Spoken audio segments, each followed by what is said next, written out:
Hi guys, I am at the ICC Academy once again. This is the morning after India beat Hong Kong to book its place in the Super 4 stage of the Asia Cup. We now have two teams there, India and Afghanistan. Thought I'll share my views on the India-Hong Kong game. Fresh way to approach a dull or dangerous thing.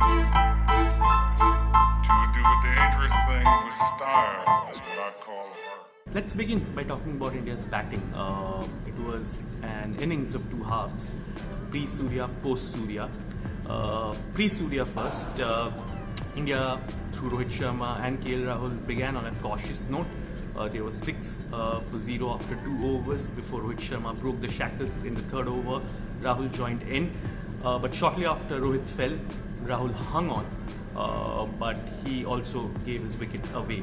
A bit on KL Rahul's innings because that looked very antithetical, so to speak, to the aggressive approach that this management has been trying to propagate.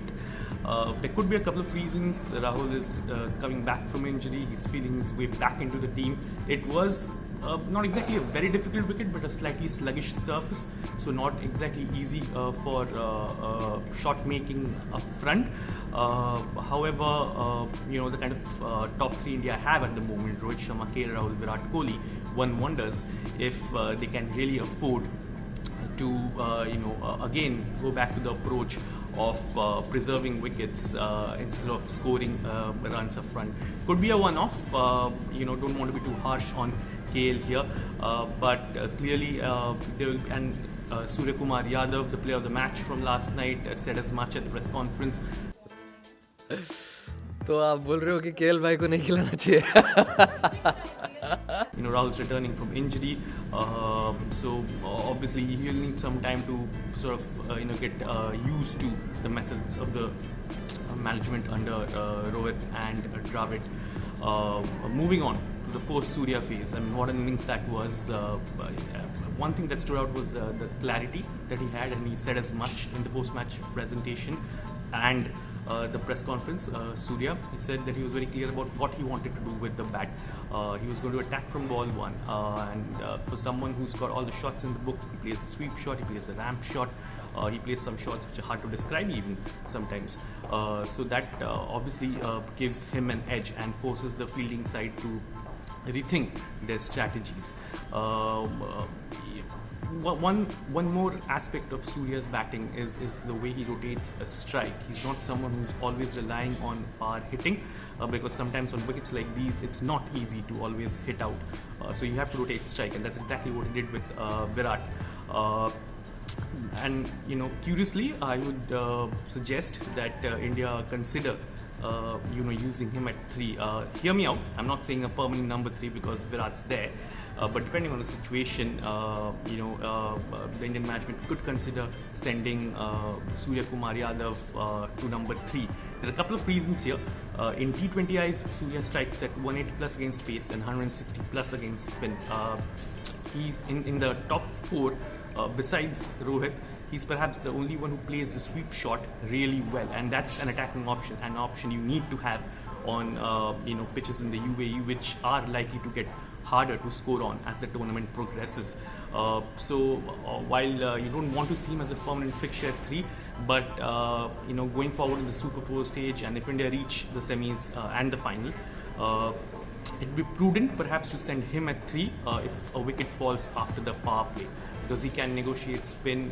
He's a 360-degree player, of course, and he can keep the scoreboard ticking. And you don't want your informed guy to come in so late that he doesn't have enough balls to leave an impact. And Virat Kohli, of course, he'll be pleased with the 50 he made, although there were no celebrations, none whatsoever from him after reaching the 50 mark. I guess he was just enjoying himself from the other end, watching Surya do what Surya does best. But good news for Kohli as well as the Indian team.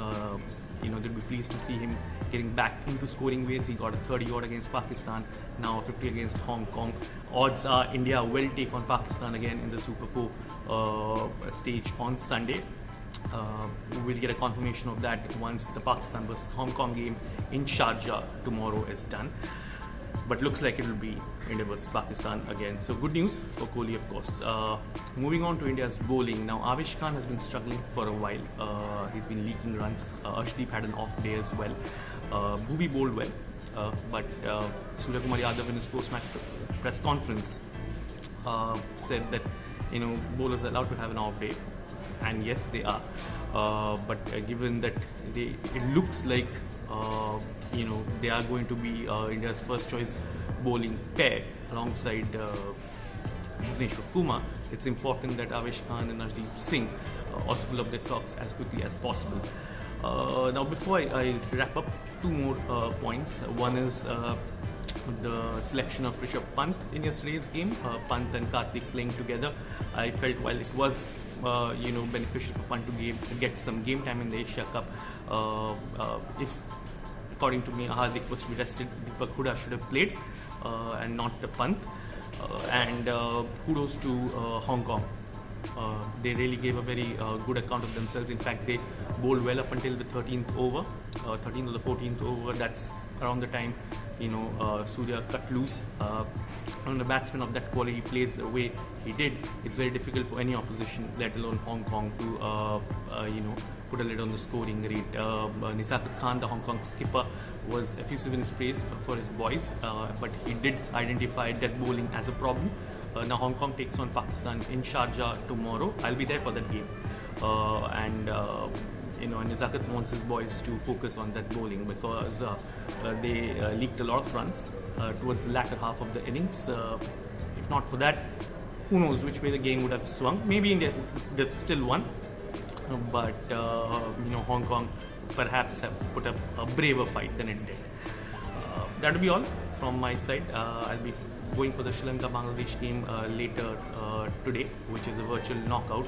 Both teams have been beaten by Afghanistan, so Sri Lanka and Bangladesh need to win this game to seal a place in the next stage. I'll be getting you live updates from there. Until then, thanks for watching.